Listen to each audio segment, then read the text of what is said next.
Laboratórios remotos. Sim, quem disse que apenas a sala de aula pode ser virtualizada? Claro, laboratórios podem ser virtualizados por meio de simuladores, mas o que eu estou falando hoje é de você poder acessar à distância, ou melhor, sem distância, o laboratório físico. Você poder fazer com que seu aluno de casa atue sobre o seu laboratório físico.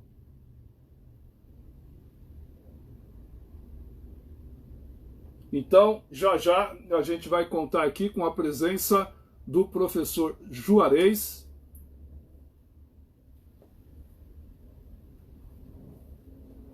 Só um instantinho. Professor Juarez Bento da Silva. Ele já entrou, Bia? Tá. Me avisa quando, porque eu não enxergo aqui. Ok, então eu vou apresentar agora o professor Juarez Bento da Silva, do RexLab, que é pioneiro aqui no Brasil e desde 1997 propicia o acesso remoto a experimentos, a experimentação remota. Tá? Então, a experimentação remota é o laboratório físico disponível em alguma instituição e o aluno podendo entrar via web, vendo o laboratório, atuando sobre os instrumentos, executando experiências, vendo os resultados, tudo como se ele estivesse no laboratório. É um acesso sem distância a um laboratório físico. Tá? Muita gente não conhece que isso é possível, não sabe que o RexLab e a RexNet, que é uma rede de laboratórios com instituições de 5 países do mundo, oferecem acesso gratuito a algumas experiências nesses laboratórios. E hoje vocês vão, agora vocês vão aprender como é que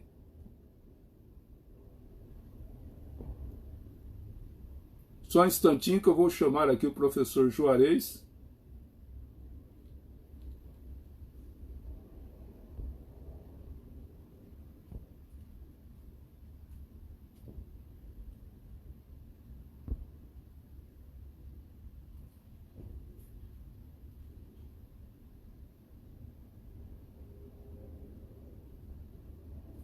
Ué, só um instante que eu estou tendo um problema aqui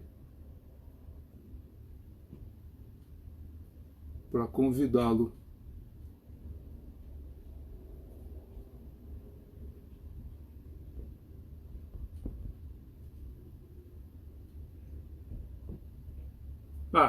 Ele precisa pedir. Então, professor Juarez, quando você puder, você pede para entrar. Você me avisa quando ele pedir para entrar, tá bom, Bia? É que eu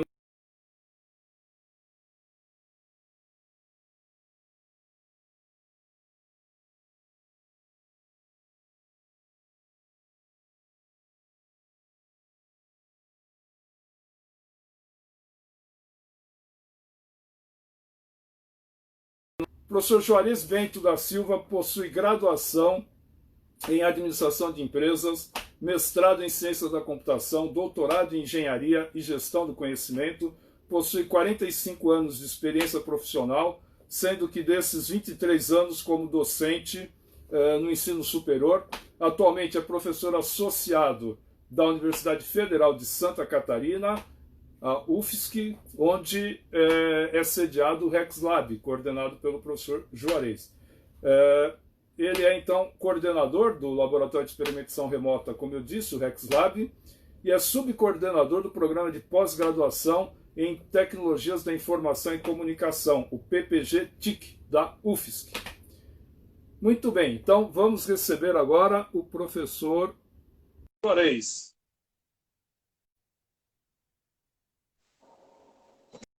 Olá, professor Juarez, muito bem-vindo. Tudo bem com você? Tudo bem. Então, muito prazer em recebê-lo. A gente vai falar hoje, então, sobre experimentação remota. Depois, no final, vou falar um pouco mais sobre as outras atividades, os outros projetos que o RexLab oferece para a comunidade de professores, né? E, aliás, queria parabenizá-los pelo excelente trabalho que vocês fazem. Eu tive a oportunidade há um ano, exatamente há um ano, visitá-los, né? Exato. Aprendi muito com vocês, conheci toda a infraestrutura, a tecnologia, o software que vocês desenvolvem, a metodologia de trabalho. Isso gerou um pequeno documentário que eu publiquei no meu blog. Então, quem tiver interesse em ver esse documentário, o blog Educação Sem Distância é bem fácil de chegar, é E sem D. Então, E de educação, sem D de distância. São apenas essas 5 letrinhas, esemd.org. No esemd.org, você vai ter acesso, então, é só procurar a postagem, acho que é uma das últimas 3 postagens, tem lá a postagem sobre o RexLab, sobre laboratórios remotos, e vocês vão poder acompanhar essa visita que eu fiz a esse laboratório. Mas, mais do que isso, agora, lá nessa postagem do blog, tem o link para o laboratório, tem o link da página do RexLab, que vocês vão poder, inclusive, experimentar esse laboratório, passar atividades para os seus alunos, como o professor Juarez logo vai nos informar, e poder usar, então, esses recursos dos laboratórios remotos. Né? Muito bem. E eu lembro também que, se você segue o perfil Educação Sem Distância, não esqueça que embaixo do perfil, lá em cima, no chamado bio, né, na bio do Educação Sem Distância, se você clicar naquele link, você vai ver as principais postagens nossas, né, as imagens das principais postagens. Clicando, você já vai para o material complementar, para referência relacionada àquela postagem. Então, na postagem que eu fiz do professor, da chamada desta live com o professor Juarez Bento da Silva, se vocês clicarem, vocês vão para essa matéria que eu falei do meu blog, e do blog vocês vão ter acesso ao RexLab e a tudo mais. Tá? Então, obrigado a vocês que estão acompanhando.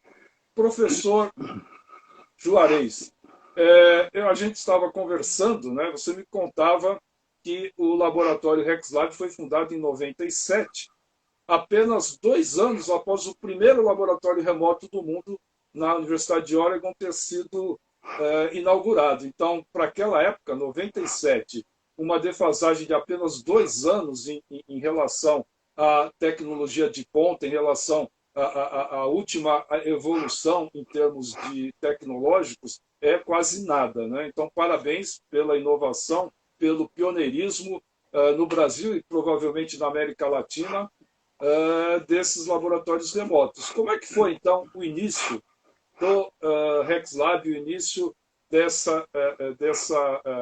interessante serviço e útil serviço que vocês oferecem? Em 1997, eu conheci o professor João Bosco Alves, que foi o fundador do laboratório, né? E num curso de especialização promovido pela Universidade Federal em parceria com outra instituição privada aqui da região. E daí ele lançou o desafio.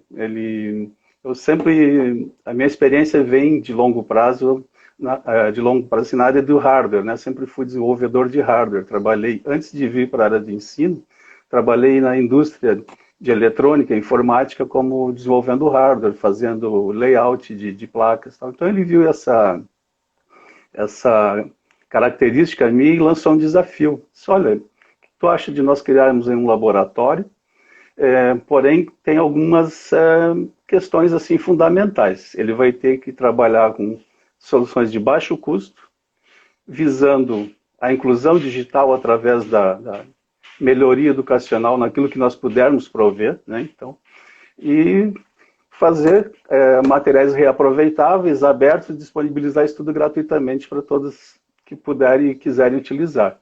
Ele lançou a seguinte frase: com muito recurso qualquer um faz, a gente vai ter que ser criativo para fazer com poucos recursos e disponibilizar. Então ele lançou essa ideia, e em 97, com outros bolsistas dele de mestrado, na época eu estava ingressando no mestrado lá com ele, nós iniciamos o laboratório e colocamos no ar o primeiro experimento remoto, que foi para auxílio à programação, né, no ensino superior. Então, fazia programação em Basic, em Force, eram 2 linguagens que nós utilizamos.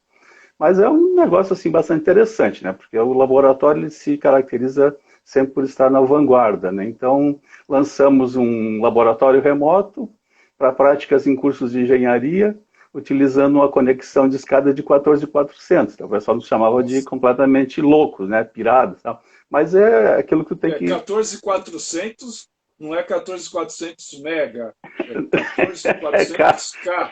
K. Então, o que nós fazemos ao longo dos anos no laboratório? Tentar entender como a tecnologia, né, é difícil de prever isso, né, porque a tecnologia tem uma curva muito grande de aceleração, mas nós apostávamos muito na conectividade. Então, olha, vamos começar o nosso trabalho, que algum dia isso vai se tornar realmente uma ferramenta utilizável. Vimos a ascensão dos laboratórios remotos a partir de 2014, saiu em relatórios como do NMC, outros começou a sair. 2014 começou a acelerar, né? Então foi um trabalho lá atrás de vanguarda, onde nós começamos desenvolvendo tecnologia, desenvolvemos em 2000 a minha dissertação de mestrado foi desenvolvimento de um servidor web embarcado, então ele tinha em torno de 5 por 5 centímetros, e era um servidor autônomo que nós utilizávamos nos laboratórios remotos. E aí nós estamos falando de um dispositivo autônomo, onde tu não falava ainda de Arduino, de Pi e outras coisas que foram sair muito mais tarde. Então, lá em 2002 nós já desenvolvemos e disponibilizamos gratuitamente já esse servidor web embarcado que passava a equipar todos os nossos laboratórios. Ficaram funcionais esses servidores web embarcados até 2014, quando nós atualizamos a plataforma e passamos a utilizar o Pi e um outro hardware de desenvolvimento nosso. Muito bem. Explica para os nossos telespectadores aqui, os nossos seguidores, como funciona um laboratório remoto? Como é que é possível um aluno de casa comandar uma experiência no laboratório? Como que ficam questões? É seguro? Ele não pode, sem querer, danificar o equipamento? Como que ele consegue ver o que está acontecendo? Uma das grandes vantagens que estamos percebendo, e também tem estudos no exterior sobre isso, é que realmente ele minimiza a questão de dano, né? Porque tu pode colocar alguns tipos de proteções, e colocamos para evitar que sejam danificados. Um laboratório remoto é um laboratório físico, real, né? Que o aluno vai monitorar e controlar via web. Então, também outra premissa nossa de desenvolvimento é não usar nenhum tipo de cliente, né? Então, a ideia é que tu use qualquer browser de qualquer lugar que tu possa acessar, sem baixar plugin, sem baixar cliente, sem baixar nada. Pode entrar lá no site e acessar. Então, é um aparato físico real que tu faz o acesso via web. Então, nós colocamos lá aquele aparato, que pode ser um painel para controlar lâmpadas, por exemplo, uma webcam, e a pessoa acessa, tem online, vai monitorando o que ele vai fazendo, clicando, acionando chaves, adquirindo valores de temperatura através de sensores. E também, daí nós temos, além do laboratório, nós desenvolvemos uma plataforma de gestão de laboratórios para implementação e disponibilização e gestão de laboratórios remotos, que é uma plataforma aberta também, chamada Relé, que nós construímos e disponibilizamos. Então, o que acontece? Nós temos laboratórios que desenvolvemos, mas a tecnologia está disponível gratuitamente. Então, o hardware, o software básico, tudo isso está disponível. Então, uma instituição, um pesquisador que queira implementar um laboratório, ele pode se apropriar daquela tecnologia, construir aquele laboratório a partir, já que é uma plataforma modular, depois eu posso inclusive falar sobre isso, né, como é que nós estruturamos essa plataforma modular. E se ele não quiser ou não tiver oportunidade na instituição de instalar o software de gestão, ele pode subir na nossa plataforma que é aberta. Então hoje nós temos não só os nossos laboratórios, nós temos de outras instituições como Unicamp, Universidade Estatal de Educação à Distância da Costa Rica, institutos federais, Senai. Então nós temos, qual é a nossa ideia? Nessa plataforma aberta, estimular o uso e a construção de laboratórios e aumentar o portfólio em quantidade e também em variedade de tipos de laboratórios remotos disponíveis. Hoje, as experiências que são disponibilizadas são basicamente para fundamental e médio, né? E em que áreas? Não, na realidade, ele abrange todos os segmentos, né? Nós procuramos fazer alguns mais amplos, que tu pode estudar conceitos no ensino superior e mudar também algum tipo de conceito que tu vai usar no ensino médio. Então, mas nós hoje disponibilizamos na área de física, Na área de biologia, a Unicamp tem disponibilizado alguns. Temos também muito usado no ensino superior na área de circuitos elétricos, um laboratório Visir, que é um laboratório muito poderoso, desenvolvido o software dele na Suécia, no BTH. Então nós temos da área de ótica, temos aí microscópio remoto, tem para programação, sim, temos os de programação, tanto programação para o Arduino, tanto em modo convencional quanto em modo de blocos. Então, inclusive, esse laboratório remoto para a programação do Arduino em modo de blocos, os nossos bolsistas, na ocasião que desenvolveram, ganharam o prêmio o prêmio aí acho que da Claro, eu penso que foi, né, e foram para o Vale do Silício, são os diversos prêmios aí recebidos por esse laboratório e pelas plataformas, mas é para todos os níveis educacionais. Hoje nós temos disponíveis 20 laboratórios, né, e 26 instâncias. Então, alguns laboratórios que têm maior utilização, por exemplo, um plano inclinado, já construímos instâncias. E a ideia é que que a gente possa colocar instâncias em outros parceiros. Isso reduz o tempo de utilização, porque uma característica do laboratório, ele tem um tempo determinado para uma prática. Então, enquanto ele está sendo usado, alguém vai ficar na fila ou vai ter que voltar. Então, se tiver instâncias, tu vai reduzindo esse tempo. Sim, muito bem.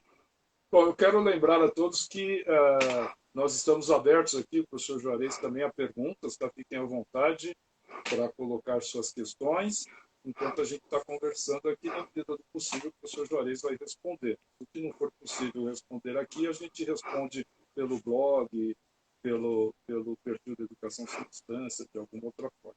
Tá? Bom, a gente sabe que a realidade virtual, a tecnologia de computação permite que a gente crie simuladores de praticamente qualquer laboratório, né? Como que você compara a diferença entre usar um simulador de um laboratório e acessar remotamente um laboratório físico, sabendo que hoje em dia o realismo da simulação é bem grande, haja vistos os videogames, haja vista os videogames que a gente tem hoje com um realismo incrível, né? Interativo, etc. Você pode até poderia em tese entrar dentro do laboratório, mexer. Essas vantagens e desvantagens comparando aí um laboratório remoto com um laboratório de realidade virtual. Inclusive, quando eu visitei, eu chamei esses laboratórios de virtualidade real, né? Que é o inverso. Você está no virtual de algo que é real. É diferente da realidade virtual, que é uma realidade sintética e fictícia. Na verdade, no caso do laboratório remoto, é a virtualidade que é algo artificial em cima de algo real, que é o laboratório.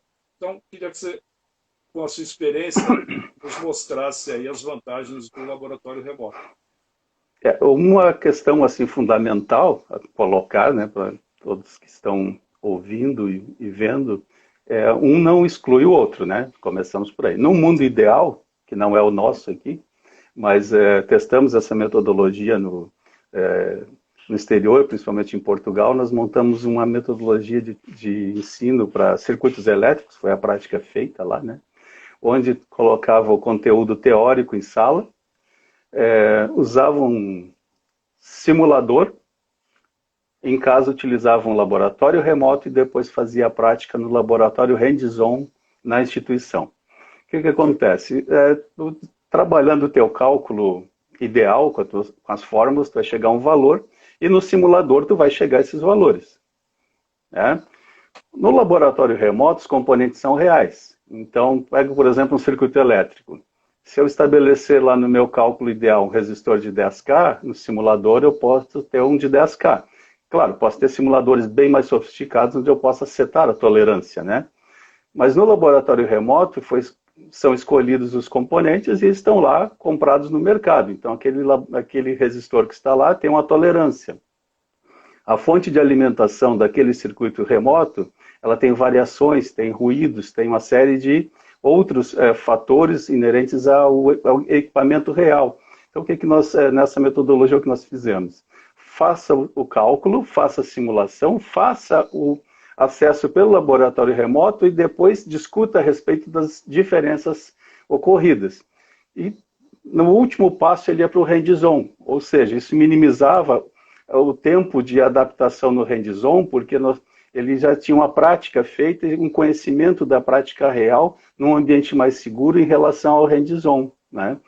Então isso é uma questão. Outro fator assim, que aparece muito, nós fazemos muita pesquisa em relação a quem utiliza, alunos e tal, é que eles dizem o seguinte: olha, o fato de eu poder ver esse laboratório através da câmera, clicar naquela chave, ver a luzinha acendendo, ver mudando o valor e tal, isso motiva. Então é uma outra questão em relação à simulação, né? Tem esse fator psicológico, a pessoa sabe que aquilo é real, né? Então o fato dela saber que aquilo é real, que ela está à distância controlando um equipamento, realmente é um forte fator aí de imersão, de percepção, de estar presente no laboratório, de redução de distância, né? Isso realmente é bem interessante. O Wagner está perguntando qual que é a capacidade de acesso simultâneo dos experimentos. Hoje nós temos dois tipos de experimentos. Então, os laboratórios onde estão instaladas as câmeras, as webcam, esse que nós disponibilizamos a plataforma toda, existe um tempo de sessão para cada utilizador. Isso foi feito de acordo com os professores que determinaram, para essa prática eu preciso de tantos minutos, né? Então, cada laboratório ele tem um tempo de sessão determinado que pode ser de 3 minutos, 5 minutos, 10 minutos, dependendo da prática, né? Para os laboratórios que têm hoje instâncias, esse tempo vai ser dividido pelo número de instâncias. Plano inclinado, nós temos 3 instâncias, a prática é de 10 minutos, então ficaria na fila ali por 3 minutos, né? Condução em barras, Arduino, nós temos mais instâncias, vamos reduzindo. A nossa intenção é realmente difundir essa tecnologia para que se criem muitas instâncias e daí não teríamos esse problema de fila, né? Não temos agendamento, isso é uma opção nossa, contrariando a maioria dos laboratórios no mundo inteiro, que o pessoal coloca agenda, não. Nós pensamos o seguinte: a utilização para esse perfil de laboratórios nossos, que é de utilizar a câmera, não é para utilização em sala de aula, é para utilização fora de sala de aula. Então tu deixa ele aberto e sem agendamento para quem o aluno pode ir, quero domingo à noite acessar, está lá. Então é para esse tipo. Nós temos também o laboratório Visir, esse utiliza um hardware proprietário, porque nós recebemos de um projeto com a Comissão Europeia, e um software aberto. Então, ele é um laboratório remoto, porém ele implementa uma interface virtual, uma protoboard virtual, embora ele faça a prática remotamente. Então, como ele não tem a câmera, tu pode fazer as práticas remotamente, e ele suporta até 150 conexões praticamente simultâneas, porque a prática é muito rápida dentro dele. Então, é um outro tipo. Então, são os dois tipos que nós temos lá. Sim, muito bem. Então, assim, a demanda ainda não está chegando a um gargalo, ou existem momentos de pico, fim de semestre, ou algum momento em que realmente a fila cresce, o tempo de espera fica grande? Tem alguns gargalos e a gente vem tentando motivar parceiros a participarem, né? Nós não colocamos uma funcionalidade, no caso de algum docente, que a ideia sugere o seguinte, que o docente demonstre em sala e o aluno possa fazer isso em casa. Então o docente tem ali um fura-fila que ele pode usar e testar. Nós, no período de 2015 e 2020, nós tivemos 57 mil acessos aos laboratórios, de 128 países. Então, a gente tem uma carga grande de acesso, né? E às vezes tem um gargalo, a pessoa não consegue, volta num outro horário para acessar, né? E vocês também ajudam a redirecionar, por exemplo, eu tento entrar num experimento do seu laboratório, ele está com muita fila, mas tem um na Colômbia, um experimento similar, e está disponível, vocês redirecionam, ou a gente tem que ficar tentando nos vários laboratórios? Se forem instâncias, né, aí vem a questão do incentivo da criação de instâncias, né?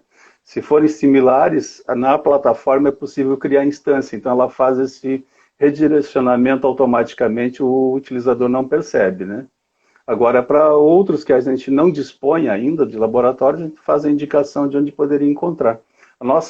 Nosso sonho é que a gente amplie isso consideravelmente, né, e consiga muitas instâncias e muitos tipos de laboratório, uma plataforma centralizada onde as pessoas poderiam desenvolver. Inclusive, nesse sentido, nós estamos trabalhando numa comunidade, num repositório de práticas, né, que se espera disponibilizar práticas documentadas dos laboratórios e também fazer o direcionamento para os lugares onde estão disponíveis. A gente estava trabalhando forte, mas agora com esses cortes muito grandes de bolsa, a gente vai dar uma freada em muitas coisas nossas aqui.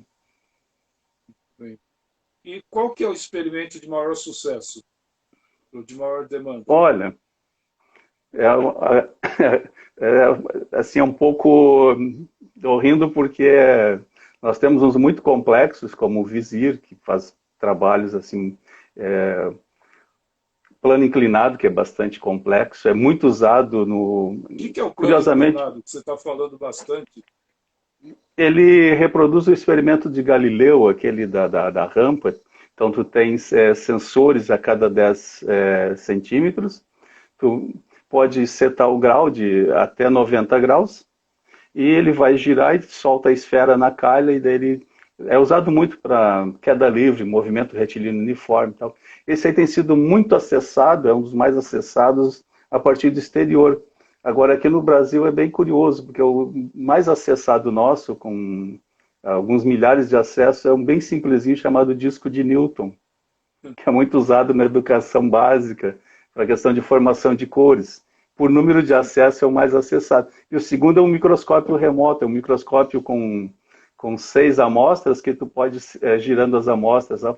São dois bem simples. E o painel AC, que é aquele das lâmpadas, é muito utilizado também, né? São os 3 maiores, não são os mais complexos.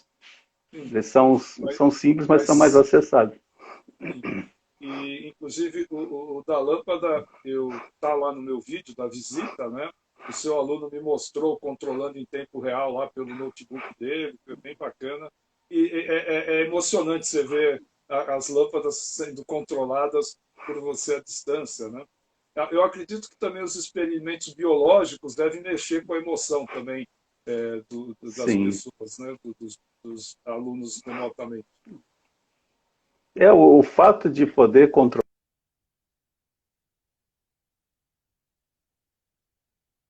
colocar assim, Tivemos um pequeno né? problema de conexão. Ah, voltou. Professor, a gente perdeu a última frase. Você pode repetir, por favor? Ah, sim. Como tu havia colocado a questão do efeito psicológico, né? Então, o fato do aluno ir lá mexer, vai no microscópio, gira a amostra, vê a amostra, amplia, tira, faz, né? Isso tem um efeito muito grande, se motiva muito, que é o nosso objetivo principal, né? Nós, embora a gente tenha assim essa oferta de laboratórios em todos os níveis educacionais, no ensino superior nós deixamos a coisa correr solta. O pessoal integra nas disciplinas, sabe? Temos um cadastro de muitas universidades utilizando, mas não controlamos. Nós temos um carinho muito especial com a educação básica, onde nós acompanhamos, fazemos capacitações de como integrar laboratório remoto para ensinar física nas escolas, tal, e acompanhamos isso. Então é bem, bem interessante, porque se a gente consegue chegar com esse recurso nas escolas públicas, nós estamos motivando esses alunos e tentando preparar alunos melhores para essas carreiras aí na frente, né? Essa é a nossa ideia de inclusão digital a partir do laboratório. Sim, e é muito bacana porque com o laboratório remoto, alunos em comunidades distantes que não teriam acesso aos grandes centros, não teriam acesso a escolas com laboratórios bem equipados, muito menos a universidades, eles podem fazer até experimentos de alto nível, como se estivesse lá na UFSC, ou na USP, ou numa universidade na Colômbia. Além de motivar, isso, como você disse, realmente é uma inclusão, né? Algo assim muito inclusivo.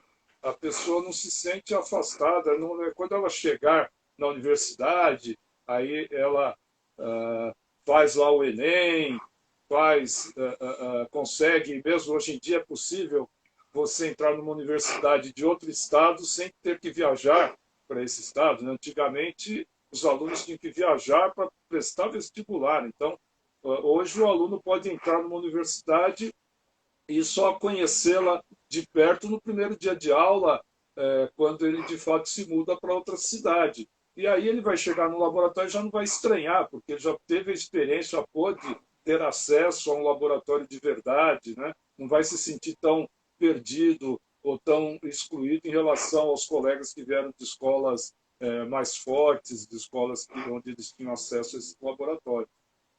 Exatamente. Observe o seguinte, são dados do último censo. No Brasil, apenas 8% das escolas de educação básica da rede pública declararam no censo. Declarar não significa dispor e estar funcional. 8% declarou dispor de laboratório de ciências. Se colocar laboratórios públicas e privadas, dá 11%. Então, tu colocastes aí, tu vê 8% teoricamente dispõe de um laboratório de ciências. 92% não dispõe. Como é que esses alunos vão trabalhar conceitos aí de física, química, matemática, outros, né? Fica muito abstrato. Então, não que o laboratório remoto vai resolver isso, é uma tecnologia à disposição para ajudar nisso, né? E de baixo custo, né? De baixo custo. Hoje, excluindo o Visir, que esse foi adquirido junto a esse projeto europeu, os 20 laboratórios, aí tem complexidades diversas, o custo hoje de construção é R$ 2.700. Olha. Custo, né? Então é algo possível, né? Pode ter alguém que está nos acompanhando agora que pode, se quiser, montar um laboratório e entrar para a sua rede, né?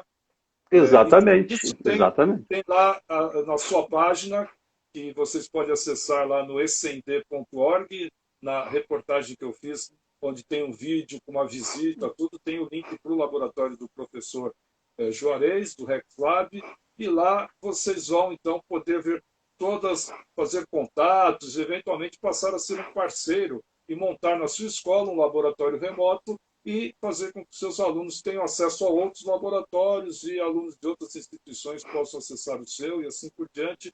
Dá para montar, como disse o professor Juarez, um laboratório a partir de R$ 2.700, né? Muito interessante. Eu tenho várias perguntas aqui, deixa eu ver. Qual controlador vocês utilizam nos experimentos? Provavelmente é mais do que um, né? Que controladores vocês usam? Todos os... mais técnica, provavelmente, de alguém da área de tecnologia aqui. Nós temos, inclusive, se alguém tiver depois interesse em informações mais detalhadas, pode me enviar e-mails, né? Que eu vou enviando documentos que nós temos, artigos publicados.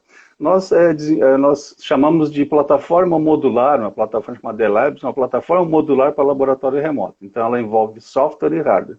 A questão do hardware, que é a pergunta aí, nós desenvolvemos uma placa que chamamos placa de aquisição e controle. Essa nós desenvolvemos e abrimos o hardware, o software, o firmware, tá? Uma placa com o projeto, tudo ali, diagramas, tudo está aberto. É uma placa que ela faz aquisição e controle, utilizando com sensores, atuadores, ela que faz esse controle. Usamos um ARM ali, um processador ARM bem de baixo custo, mas bem potente.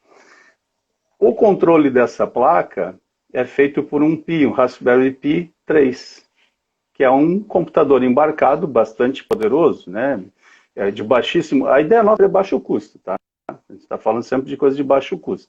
Ah, mas o Pi não é não sei o que. Não, a gente utiliza porque ele é de baixo custo e atende. Então, o Pi 3, ele tem ali memória, uma boa memória, é um processador também ARM de 4 núcleos, tem um bom processador para imagens, né?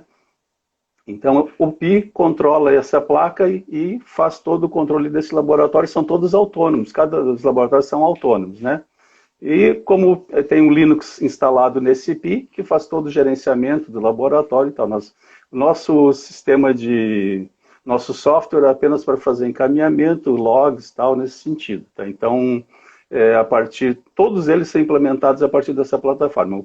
Um Pi e uma placa de controle e aquisição feita por nós. As placas de sensores nós fizemos também, uma placa padrão, onde tu pode configurar para 4, 5 tipos de sensores, temperatura, umidade, só muda o firmware, né? E os sensores e atuadores, a mecânica, que cada um vai desenvolver a sua. Então, eu quero aqui um laboratório para controlar um motor. Tu pode usar essa estrutura, daí tu vai controlar o motor, tu ajusta ali o firmware ali e manda para lá. Então essa é a ideia, né, de funcionamento, tornar algo simples que alguém com alguma formação em computação pudesse tranquilamente implementar esse laboratório. Muito bem. A Cristina está perguntando se você teria algum exemplo no ensino superior, porém voltado para a área de ciências humanas. Dá para fazer um laboratório remoto para ciências humanas? Biológicas, físicas, químicas, dá para entender. E humanas, é possível? Olha, já fizeram essa pergunta algumas vezes, né? Vem aí a questão de ter contextos interdisciplinares. Eu tenho, por exemplo, uma professora de língua inglesa, né? O que ela fez? Nós pegamos... nossa plataforma lá de gestão, ela está para 4 idiomas. Tu vai setando e tu vai, até devido aos acessos no exterior. Então, pegamos que era uma turma lá de curso de letras, língua inglesa, né? E traduzimos, foi colocado ali a interface em inglês, onde tu poderia fazer, por exemplo, práticas de programação ensinando língua inglesa, né?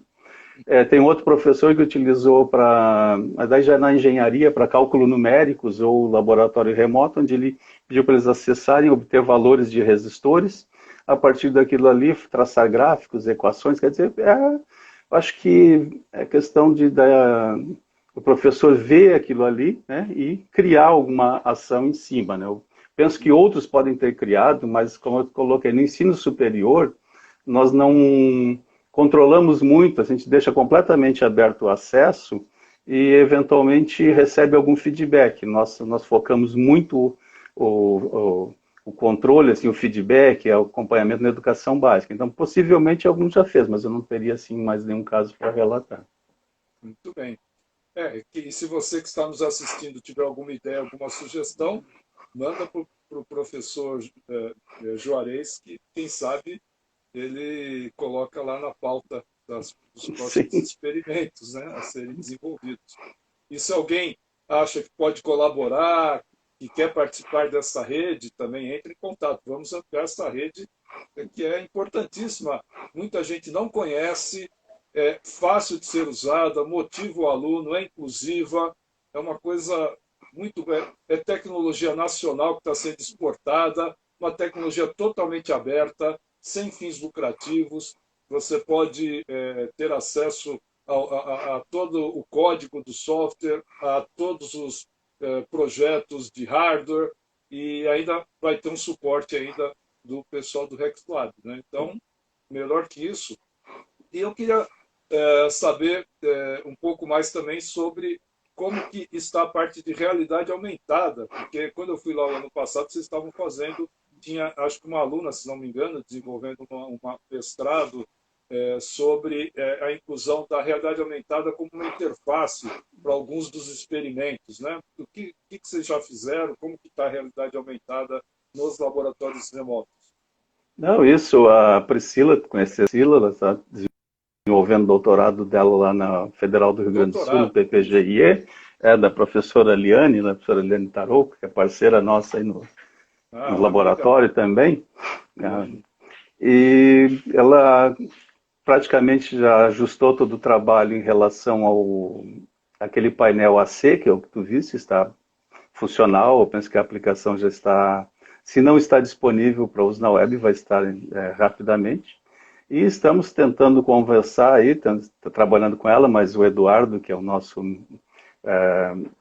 mestre nosso aí, e docente também no Instituto Federal, trabalhar com um laboratório remoto que ele criou para verificação de correntes em motores AC. A nossa ideia é ampliar a realidade aumentada para esse experimento, para esse laboratório remoto no motor, porque observa, se tu vê como é que tu pode visualizar um motor internamente? Um laboratório remoto com um motor, tu aciona a chave e o motor vai disparar e tu vai ter o parâmetro ali de corrente. Então a nossa sugestão é que a RA pudesse mostrar as partes internas do motor, essas coisas, então a gente tem trabalhado nisso também. Eu acho que vai ficar muito Mas esses são aqueles projetos, é um pouco de, como eu falei, na vanguarda, que a gente vem lá de trás desenvolvendo, tentando ajustar as tecnologias. Fizemos isso lá em 2007 com mundos virtuais 3D. Começamos com o OpenSim, integrando laboratório remoto dentro do mundo.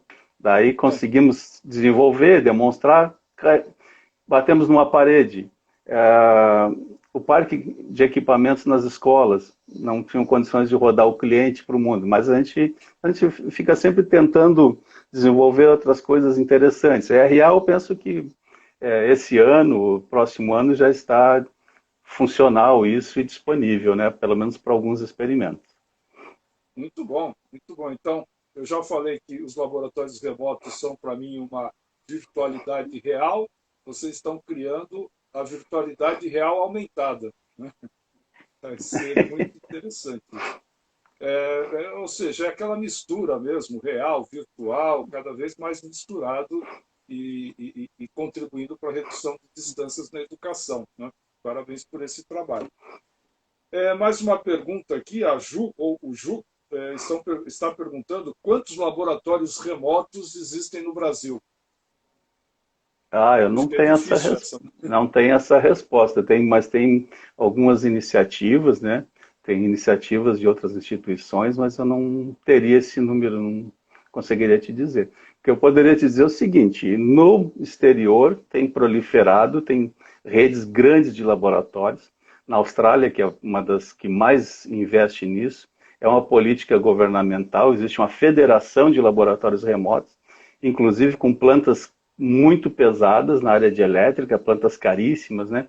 Então, isso tem projetos europeus, aí, como o projeto GoLab, que envolve o CERN, envolve a Agência Espacial Europeia, e Airbus e outros aí também apoiando, né? Então, realmente tem disparado muito. Nós temos muitas iniciativas, eu poderia elencar umas 6, 8 universidades, mas ainda estão na Unesp, tem lá em acho que na Unicamp nós temos, né, mas ainda parece que são um pouco dispersas, né? Se a gente conseguisse trabalhar uma política educacional, que é algo complicado, e partir para uma federação, nós poderíamos ter seguramente um portfólio bastante amplo disso, né? A gente fica um pouco à margem. Nós participamos, eu participei, mais dois da equipe do RexLab, na I3E, sobre na construção de uma norma de padronização de comunicação e utilização de laboratórios remotos. Quer dizer, isso está sendo pensado, já foi editada essa norma, está sendo trabalhado, no exterior tem evoluído, mas a gente aqui está um pouco devagar, né? Não está se unindo em torno disso, né? Algum tempo atrás, o ministro aí lá da Ciência e Tecnologia falou que laboratórios remotos no exterior eram uma prioridade, isso, aquilo, mas de fato não colocou nada, né, à disposição ou incentivo aqui para que se faça em nível de Brasil. Como tu colocaste no início, né? Nós começamos um trabalho praticamente na mesma época que começou no mundo esse trabalho. Outros aqui começaram e a gente também não sabe, mas então por que não se cria uma política nesse sentido e não se incentiva, né? Um dos grandes pontos nossos aqui, eu não sei se isso, parece que isso talvez é um complicador para o nosso tipo de trabalho, é disponibilizar gratuitamente. Eu acho que se nós vendêssemos, a gente estaria lá na frente, mas como é de graça, né? Tá meio complicado isso, né? Desculpa, assim, o desabafo. Bom, parabéns aí pelo trabalho, realmente muito interessante. Eu tenho certeza que tem muita gente que já está procurando, já está entrando lá no nosso, lá nos links que tem na bio do Educação Sem Distância, onde vocês vão poder acessar, então, clicando lá na foto que tem a divulgação da palestra da live do professor Juarez, vocês já vão acessar a matéria do blog Educação Sem Distância, ou então você pode entrar direto no blog Educação Sem Distância, ecnd.org, e ver um vídeo que eu fiz mostrando o funcionamento do laboratório. Então, para encerrar, eu queria agora que você falasse sobre outras ações que o RexLab eu sei que faz, além dos laboratórios remotos, que são importantíssimas e que eu tenho certeza que vai surpreender muita gente que está assistindo que não sabia desse outro trabalho de formação de professores com uma pegada maker, né, que é feita lá pelo pessoal do RecFlab. Conta mais para a gente, então, sobre esse programa de formação, de capacitação docente com tecnologia maker, com metodologia maker que vocês estão fazendo e como que os professores que estão nos acompanhando podem ter acesso a esse tipo de formação. Olha, mas foi no processo, né? Nossa primeira intenção era construir laboratórios remotos e colocar nas escolas para uso dos docentes. Obviamente, não funcionou. Porque o que nós percebemos? Nós tínhamos tinha uma carência muito grande de capacitação dos docentes em relação ao uso da tecnologia, nem do uso pedagógico da tecnologia. Então, em 2008, nós lançamos um programa, meio que só depois conseguimos algum apoio, nós denominamos Programa de Integração e Tecnologia na Educação, que é um dos projetos mais centrais nossos, chamado Intec Edu. Então, vimos o seguinte, quais são as premissas? O docente é o protagonista e precisa construir seus materiais, porque a hora que ele começar a construir e utilizar, ele não vai voltar, ele vai avançar e a gente vai para outro. Infraestrutura muito ruim das escolas de educação básica. Não tem laboratórios de informática, não tem laboratórios de ciência. Hoje, menos de 50% das escolas públicas têm laboratório de informática. A média de computadores para uso dos alunos nas escolas é 6,7, ou seja, não conta com isso. Os alunos cada vez mais dispõem de dispositivos móveis. Então, vamos fazer o seguinte, a nossa proposta vai abranger. O professor cria conteúdo, nós usamos laboratório remoto para apoiar a prática e o aluno utiliza o dispositivo móvel para poder acessar esses conteúdos. E daí começamos a trabalhar essa capacitação. Então, a capacitação, nós temos cursos online, cursos, oficinas presenciais, tudo isso inspirado na cultura maker, ou seja, o docente constrói. Então, nós temos oficinas presenciais, agora, infelizmente, nesse período nós cortamos lá, onde o professor ia para lá para construir algum objeto de aprendizagem, ele desenvolver, incluir no seu plano e construir, usando a 3D, usando a corte laser. Nós temos um pequeno estúdiozinho para produção de vídeo, então ele produzia os conteúdos, esses materiais, aplicar. E a nossa pesquisa seria monitorar o que ele está fazendo, ter um feedback disso, né? Um detalhe, onde é que ele iria postar esses conteúdos? Daí nós disponibilizamos o nosso AVA, que é o Moodle, né, para que ele coloque os conteúdos e cadastramos todas as turmas dele e ele vai utilizando esses recursos. E nós vamos fazendo pontualmente oficinas, onde ele vai aprendendo os recursos, mas são práticas, ele vai aprendendo e implementando dentro das turmas deles, né? Atualmente nós estamos com 38 escolas de educação básica, no Rio Grande do Sul e Santa Catarina. Já concluímos a capacitação de 408 professores. Estamos com um curso atualmente online para 136 docentes que estão cursando. Dos docentes que fizeram a capacitação, 324 turmas estão cadastradas no ambiente. São 136 docentes dos 408 que estão utilizando com as suas turmas. São 324 turmas e 9.209 alunos acessam o nosso AVA com conteúdos produzidos pelos docentes.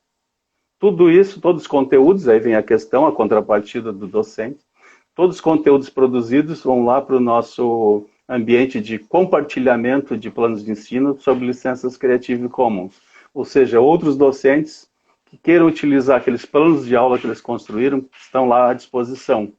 Então é um trabalho assim, bastante interessante. A gente só que tem dado um trabalhão agora nessa época de pandemia, porque de uma hora para outra virou a chave e todo mundo se desesperou. Nós chegamos ao limite dos nossos servidores lá,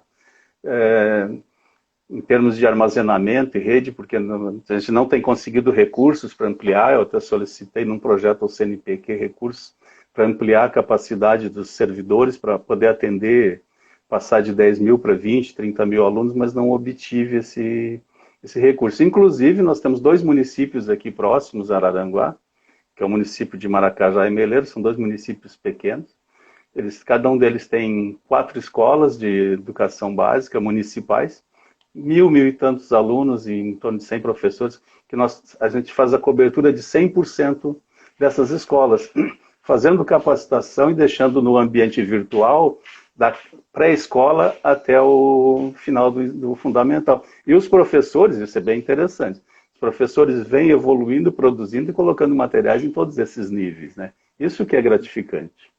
Muito bacana, viu? Parabéns ao RexLab e a você e toda a equipe. Tá? Aliás, deixo um abraço a todos. Estou com saudades aí de Araranguá e espero visitá-los numa outra oportunidade.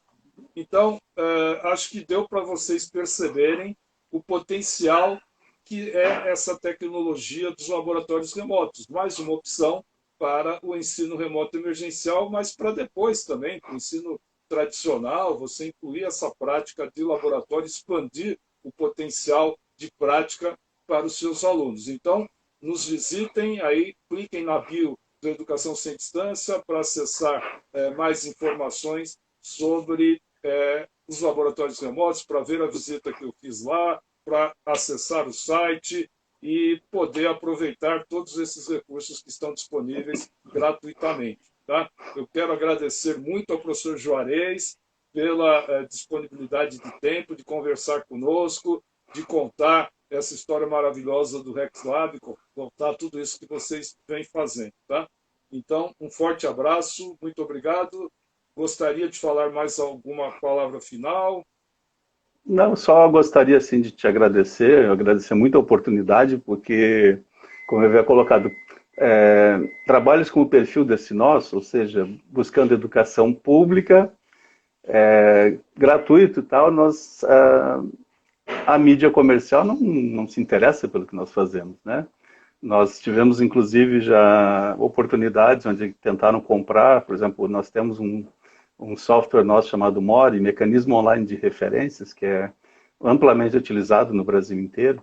Chegou a 28 milhões de acessos agora, recentemente, e tentaram comprar. Não, a nossa filosofia é aberta, é livre. Então, nós sempre precisamos e ficamos muito gratos a todos que nos dão um espaço para que a gente possa mostrar o trabalho, tentar chegar até essas pessoas todas e dizer o seguinte: estamos aí à disposição, queremos compartilhar para que a gente possa ampliar essa rede, aumentar essa possibilidade, colocar mais possibilidades, mais oportunidades para esses nossos alunos de educação básica, pública e tal, e também para eu sou privado, eu quero fazer um laboratório. Tranquilamente, é livre, né? Pode fazer isso. Muitos já fizeram isso. Exatamente. Sem preconceito, muitos já fizeram. Então seria isso. Muito obrigado a ti e a todos que nos assistiram. Muito bem, muito obrigado, parabéns, até a próxima, um forte abraço aí, tudo de bom. Obrigado. Hein? Obrigado.